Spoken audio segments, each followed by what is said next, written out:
डिस्पेन किस लिए इस्तेमाल होती है?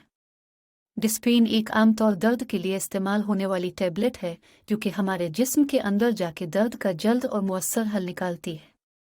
इसके अलावा ये हमारे खून को भी पतला करती है। इस गोली का इस्तेमाल ख़ास तौर पर ब्लड प्रेशर के मरीज़ इस्तेमाल करते हैं और उसके अलावा सर्दियों में खून गाढ़ा होने की सूरत में भी इसका बहुत इस्तेमाल होता है। डिस्पेन एक ब्रांड का नाम है।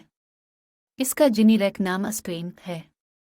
इसका केमिकल नेम है असेटोसैलिसिलिक एसिड। डिस्पेन पानी में हल होती है जबकि जिसका भी फार्मूला डिस्पेन जैसा ही, लेकिन ये पानी में हल करने से ख़राब हो जाती है। ये पानी में हल नहीं होती क्योंकि ये टैबलेट एंट्रिक कोटेड होती है। ये टैबलेट मैदा में डाइजेस्ट नहीं होती क्योंकि ये हॉट है। यह हमारी छोटी आंत में जज्ब होती है। इसकी निस्बत जल्द हमारे जिस्म में हल होकर हमें दर्द से आराम दिलाती है क्योंकि ये पानी में हल है कर हमारे मैदा में जज्ब होती हैं और हमारी सिस्टम को करत हैं। अगर कुछ गलती हो तो ज़रूरत बराए इस्लाह